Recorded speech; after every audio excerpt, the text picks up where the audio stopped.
champion from the previous season at Luca, who will likely survive here. So I want to see that here. But oh, we're getting straight into it, Charlie. Let's go. Alrighty, so it's Slacking and it's Talonflame hitting the field for Alberto. There's Volcarona and there's Electabuzz coming out for Giovanni. So Electabuzz in prime position to start following me so that the Volcarona can get set up with some Quiver Dances here. But you've got to imagine that for Alberto, it's that Weezing puffing away in the back, ready to switch in at any time in order to switch off Slacking's truant ability. Yeah, exactly. I think that's going to be a very potent option there.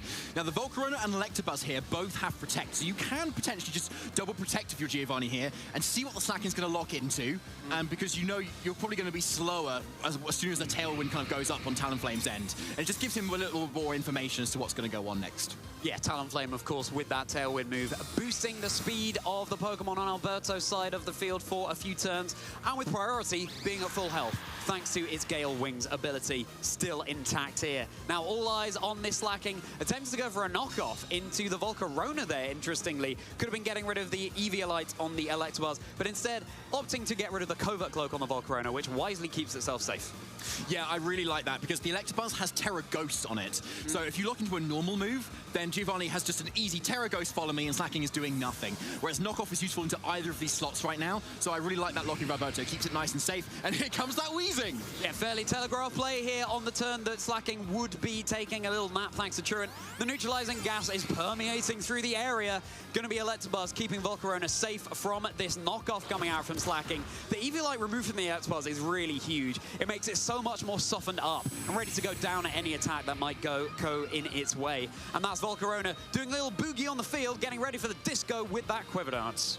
So Volcarona's going to be looking very threatening at the moment. Good thing, though, for Alberto, Flame Body is now turned off, so any knockoffs that go into that slot are not going to risk the burn onto the Slacking this time either. So the Volcarona is definitely starting to be the main thing that gets set up here. And what I like about this Volcarona, it's got Heat Wave and that Terra Blast with the Fairy offense. So there's no one type that resists both Heat Wave and Terra Fairy Blast. So it's a really strong option into just generally any team, rather than, say, having a Fire and Grass type, which Dragon types and Fire types can take easily. Yeah, that's a really good point, David. Electabuzz is once more going to have the spotlight shone on it, and you can see that with the knockoff having already removed the Eviolite from the Electabuzz, that's a move that does more power if the opposing Pokemon is holding an item. Volcarona feeling safe to get set up once more. Now, what is this Weezing going to do? How's it going to react here? It's going to be the Taunt into the Electabuzz, thanks to that Follow Me that came out from the Pokemon. So ideally, Alberto would have liked to have got that into the Volcarona to prevent any future setup, but here we are with a +2 Volcarona on the field in quite a few stats. So now we've got into a point where, like, Slacking and Volcarona have, like, actually have very similar speed stats. Right. So, like, with +2 on this Volcarona, it should be out. It might not even be outspeeding the Slacking if the Tailwind is up. So there's still a lot of damage that could potentially come out here. But because it's a knockoff and because it's not a huge normal move, it's probably not being threatened with a one-hit KO here. And with all that special defense, Weezing's probably not offering a lot of damage into it either. So Giovanni's still in a really good position. Weezing, having said hello to the Slacking, has gone right to the back once more. The neutralizing gas no longer on the field, abilities back online. Speaking of which, so is this Talonflame. And for Giovanni, the switch in of the King Gambit here, that's obviously going to be taking a knockoff really, really well, resisting it thanks to its dark typing. But from dark to bright, going to be Terastallization coming out onto the Volcarona. It's time for it to channel its love at this Love Disco right now on the field, becoming that Terra Fairy, threatening bid Terra Fairy, Terra Blast, but crucially now resisting knockoff coming out from Slacking as well. And that's going to be the black glasses, so the King Gambit might be able to see a little bit better, but not dishing out quite as much damage. Followed up by this Heat Wave. Big damage into the Slacking and the Talonflame. And the Tailwind runs out just as Talonflame then suddenly loses its Gale Wings ability there. So Alberto may be hoping to get up Tailwind in this turn. Now cannot without Volcarona going first and getting off a massive Heat Wave. Assuming both targets do connect, this could be just a double KO for Giovanni in this turn. And that can combine with a Swords Dance just to even, like, just make the most of the free space that it suddenly offers. So Giovanni in such a commanding position going into this turn right now. Alberto really hoping that this Slacking and Weezing combination, such an exciting one that has got him so far, can continue to do so. Sucker Punch, though, going to fail into presumably the Talonflame there. He waved just enough to pick up the knockout. So you're right, David. Just as the Volcarona goes for those Quiver Dances, that King Gambit getting into the dancing, boogieing spirit as well. Could have gone for the Swords Dance there, but instead Giovanni deciding, no, just going to prioritize the damage here, because of course the King Gambit threatened by Fire-type moves that could have been coming out from the Talonflame, but as it was, of course, the Volcarona just outspeeding easily. So now we've got the Golden Go as the final reveal here for Alberto in this first game of our set. Of first round 12, or no, 11. Sorry, 11, yeah, 11, oh my goodness. And so, yeah, King Gambit's obviously in a pretty decent position at the moment, up against a Golden Go. Now this Golden Go is actually the choice specs, which you're not seeing too much of, but there's still no super effective moves into this King Gambit, which is such a naturally bulky Pokemon. So Golden Go has to lock into something right now. Make It Rain makes a lot of sense, it's his signature move, and it's probably the main way that this Volcarona needs to be dealt with right now. And to be honest, Giovanni is in such a great position. Alberto, I think, probably needs to rely on those critical hits at this point to get through those massive special defense boosts. What you can do is aim for a Confuse from Strange Steam onto the King Gambit and hope that it just keeps hitting itself, but unlikely. Golden Go getting into the Loving Spirit as well, going for its own Terra Fairy right now. Volcarona going to protect those sweet, sweet boosts. Just going to be the Make It Rain locked into from this Golden Go, of course, threatening super effective into the now Fairy Volcarona. It's really good damage for not very effective into the King Gambit. It's now lower than half of its health. Was just the Sludge Bomb, in fact, targeting down this Volcarona. Certainly the threat on the field right now. Alberto seeing what mileage they can get out of this, the final few turns of this first game, but time to also reflect on how to adapt heading into game 2. So, yeah, a good Terra, obviously, for Alberto there. With only Dark-type moves, King Gambit's not doing a whole lot right now unless it starts to set up.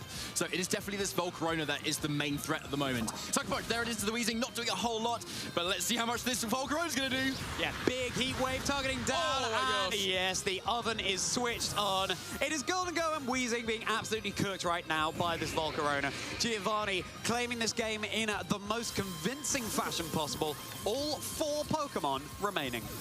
Yeah, like very, very convincing especially. And to the Volcarona itself instead to stop the Quiver Dances. Yeah, as is the case with most supporting Pokemon, it wants to run more than 4 moves, but you are limited to just those 4. And it's going to be a switch up from both trainers now heading into game 2. It is going to be that Garchomp being led from Alberto alongside the Weezing once more. Volcarona makes a repeat appearance for Giovanni, but this time alongside the Rillaboom. Yeah, I like this lead from both sides, actually. So Alberto has the option of going for the Terra flying on the Weezing and then go for that Earthquake to get around it. And because the Weezing was led here, no Grassy Surge has been set up from the Rillaboom, which would normally half the damage of Earthquake. So it's a really nice kind of lead here. Yeah. Giovanni has a Fake Out turn. Like, you can pretty much just fake out Garchomp, which is the main damage dealer at the moment, and then pretty much guarantee a pretty free Quiver Dance from Volcarona, and then it will outspeed Garchomp on the following turn, because the worst Weezing's going to do is maybe Sludge Bomb your Rillaboom, but your Assault Vest, it's not that powerful. So, yeah, I think Giovanni's going to come out on top generally after this turn. Is going to be Fake Out, shutting down that Garchomp, just as predicted, David. Volcarona, once more, is still in the party mood. It goes for another Quiver Dance here, able to get set up. This Volcarona is exactly what I've got my eye on it in Regulation Set H so far. The Sludge Bomb doing really respectable damage, to be honest, into that Assault Vest Weezing. Even though holding the Citrus Berry, perhaps trained a little bit more offensively, bringing it down to about half HP. So yeah, there's the Terra Fairy Terra Blast that is just so powerful in this metagame where there's so many Dragon types at the moment. So yeah, you could just kind of Terra into that and just tie it into the Garchomp slot, and you're not really worried about this Weezing at the moment. So we would expect maybe Alberto could have to protect, maybe Terra the Garchomp into the ground typing. But if Giovanni gets a little bit tricky and maybe targets a ground type move into that, a grass type move into that slot as well, that would just be a KO in itself as well. But it's not going to be going first, at least with that grassy glide, if the Weezing stays on the field. So I expect maybe more of a defensive play from Alberto this turn. Well, only time will tell, and now it's time to tell about the Sparkles coming out onto this Volcarona once more, going for its Terra Fairy. It's going to become immune to any Dragon-type moves coming out from Garchomp, and it's going to remove it's going to make Dark-type moves not very effective as it did in the previous game if there is a knockoff Slacking waiting in the back. Garchomp this turn not liking its chances. Terra Blast targeting right down into that slot. It's a good call from Alberto there. But where do you go from here? It's going to be the attempted Grassy Glide into the Garchomp too. Now, is this Weezing going to have enough gas in its literal tank to take care of the Rillaboom? It's instead going to target the Volcarona with that super effective Sludge Bomb. Now it's a part Fairy type. You can see the dividends that Quiver Dance paying, boosting up its special defense. decent damage there, but it's now, you can see it's a 3-hit KO. And because of the Covert Cloak on the Volcarona, it can't be poisoned by the Sludge Bomb either. So, like, Giovanni could still safely target into the Garchomp, and with not much downside, and know it's going to survive a Sludge Bomb. Bar a critical hit, obviously. I don't want to speak that into existence. But we can maybe see Rillaboom maybe potentially switch out here or start dealing some damage with that high horsepower into the Weezing. Giovanni, with that Volcarona, looking real strong still in this matchup. Yeah, certainly is. Going to be the responding terror coming out from Alberto. It is time for this Garchomp to embrace its humiliation. It is fully grounded right now. There's no longer a Dragon typing on this Pokemon. It's not going to be taking super effective damage from Fairy-type moves. Heat Wave, though, targeted into both the Pokemon. So, in fact, Garchomp terrestrialized away from a resistance that it had to the Fire type there. So, great call by Giovanni, as Weezing does have its lunchbox ready, having that Citrus Berry. Stomping Tantrum now targeted into the Volcarona. How much damage is it going to do? Ooh. It is going to be enough for the knockout here. So, the Pokemon that put in such work for Giovanni in Game 1 is now down and out, along with the Terror. Yeah, really nice play from Alberto there to kind of target straight into that. Even though Giovanni kind of called the terror there, he was still able to get that KO. And there's the high horsepower, which actually is enough into the Weezing, which keeps the Rillaboom in turn safe from that Sludge Bomb, which was most likely coming out that turn. And now all of this meadow is going to be sprouting out on the field thanks to Rillaboom's Grassy Surge, recently switched on by that knocked out Weezing. If it were the slacking lurking in the back for Alberto, then it's just going to have to accept attacking every other turn now. The gas is gone. It certainly is, exactly. There's no more shutting down of those abilities, and so if there's a slacking in the back, it's going to be locking into a move, and that might be the only move it uses. But it is actually the Archaladon in the back, which is really cool to see, and with that Stalwart ability, you can get around any potential follow me directors if Electabuzz was lurking in the back at the moment. But with that Grassy Surge being up, it's offering a lot of damage into that, or pressure into that Garchomp if it doesn't protect at all, because you can just target very, very safely into it. And with the Assault Vest, it should be able to take on any of those targets from this Archaladon, which only has special attacking moves. There's no body press here at the moment. It's just electric moves and that Dragon Pulse. So we'll likely see an Electro Shot start boosting that up, but this does free up the Kingambit to start boosting itself up too. I wouldn't be surprised to see maybe a Sword Stance, because Sucker Punch looks very, very strong now going to the rest of Alberto's team. Well, it's all going to come down to what that final Pokemon is for Alberto, claiming a bit of an advantage on that previous turn. Will it be enough? No switches right now. Garchomp is going to hide under its Seismic Hat there with a Protect. Grassy Glide, of course, threatening down that Pokemon. It will now take super effective damage from that move, having lost its Dragon typing. Dragon Pulse into the Rillaboom. Not going to be enough for the knockout. Presumably a more offensive Archaladon here as well, holding the Power Herb. Kowtow Cleave, not going to give it a stamina boost, of course, because this Pokemon is running the Stalwart ability. Archaladon and Garchomp really thankful for the little bit of recovery here, especially the Archaladon being a bulkier Pokemon. Now, what does Alberto have in the back, right? Because it's really interesting to see if it would be that Talonflame, for instance, to be able to boost up the speed of the Archaladon, to be able to outspeed absolutely everything and make sure this Garchomp is doing the same. Okay, but here we go. Giovanni has priority in both of his Pokemon, which could make this really scary. And there's the Golden Go coming in, Charlie. It's Golden Go, and the Terror's already spent on the Garchomp, so it cannot get rid of its weakness to Kingambit here with its Dark-type moves. Both of them very lovely in the Halloween spirit, though, with Ghost and Dark. Going to be Archaladon going for the Electro Shot, and with the Power Herb, able just for this turn to get this move off in one go, as well as that boost to its special attack into the Kingambit is going to do a good amount of damage there, and that could put it in range of an attack later on. But Kowtow Cleave just going to be enough for the knockout onto the Golden Go. So Alberto back against the wall now. It's just the double dragons on the field, Garchomp and the Archaladon. Yeah, a nice safe play there, obviously, from Giovanni, because the Garchomp was just protected, and you can safely tie Grassy Glide into that slot to KO the Garchomp if it stays in. If it doesn't, then whatever comes to the back is going to take a Kowtow Cleave. And luckily, it was the Golden Go as well, which obviously just drops immediately to that. Well, Grassy's terrain is starting to run out a little bit here, so Garchomp maybe has a win condition of it protecting enough to try and stall that out, and then get enough health from the Grassy terrain to survive a Sucker Punch at this point too, so it looks like Alberto's trying to go for it. Yeah, it's going to be Garchomp just to try and stall out this Grassy Glide right now, but Kingambit is also going to go for the Protect, stalling out Garchomp's own here. And now the Rillaboom was indeed targeting down that Grassy Glide into the Garchomp. What's Archaladon going to do in this situation? It's already at +1 in its special attack thanks to the earlier Electro Shot. Dragon Pulse now easily enough to take care of this Rillaboom.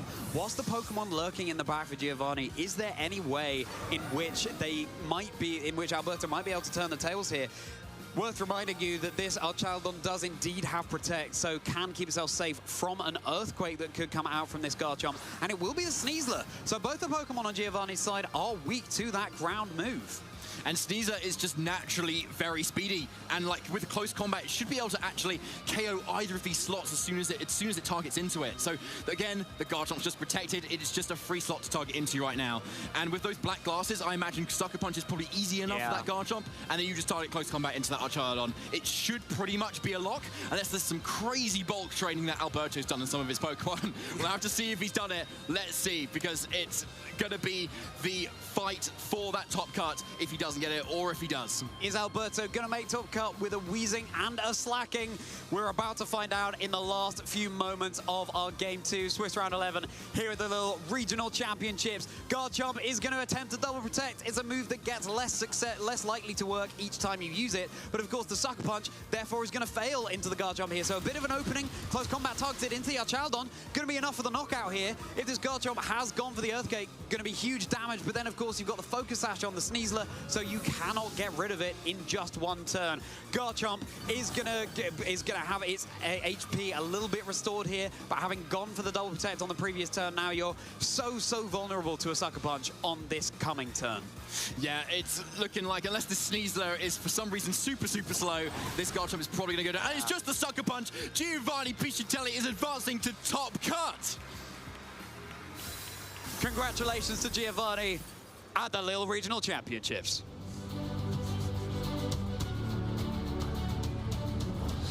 Amazing to see that absolute win. He's getting there again into that top cut